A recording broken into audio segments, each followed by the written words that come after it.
Vigil. I don't know what a vigil is. I have some idea, though, that it involves candles, the lighting of candles, the making and breaking of eye contact, sad shrugs, and words that aren't like... I've never been to a vigil.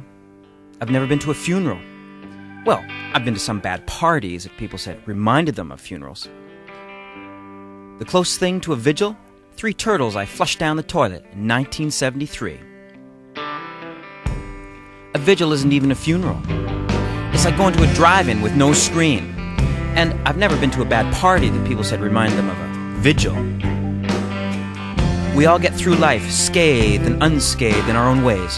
Growing up, I owned 4 Toyotas that were in a total of 15 crashes, but never a vigil. The bluest skies I've ever seen weren't in Seattle. The greenest hills I've ever seen weren't in Seattle. When I arrived in that coastal town, there was only shades of gray. I arrived in Seattle 90 minutes prior to the vigil. I hate to admit it, but upon arrival, for a selfish, confused instant, I thought the attention might have been about me. The same way I felt when I saw those kids who lined the hotel lobby in Winnipeg.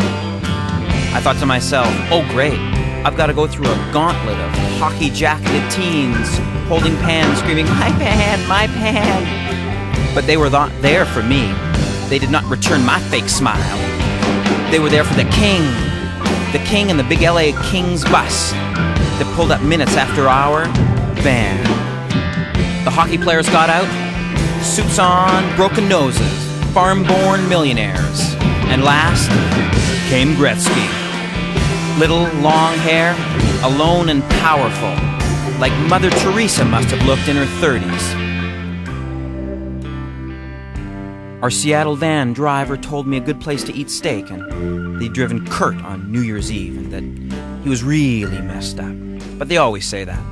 Wherever they drive, anywhere, ever, is always really messed up, which means they're probably just quiet or thinking about something. I could just see 2 girls in a Seattle suburb. If Seattle had suburbs, I didn't know. I'd just arrived. I hadn't even eaten my steak yet. I could just see 2 girls in a Seattle suburb. Well, what are you going to wear to the vigil? Well, black, of course. Well, what would he want me to wear? That's the point. In my room, I just stared into the distance. Okay, all right, I watched TV. I was torn between my own sleep and going down to the square. I just didn't know if I was in the mood to see beautiful 17-year-old children in dreadlocks, white hippies celebrating dark death. Cynicism is my whiskey, and I had a few. So are the other 2 guys gonna get a new singer? Robert Plant could use a job. Would the square be full if he had simply slipped on a small hotel soap, gargled his tongue, and gone? What if it wasn't a beautiful, blue-eyed, black-hearted blonde boy?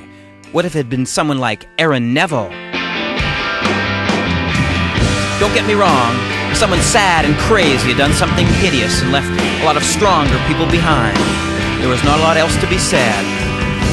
And the next day, I went for a run along the ocean. Well, along an asphalt path along the ocean.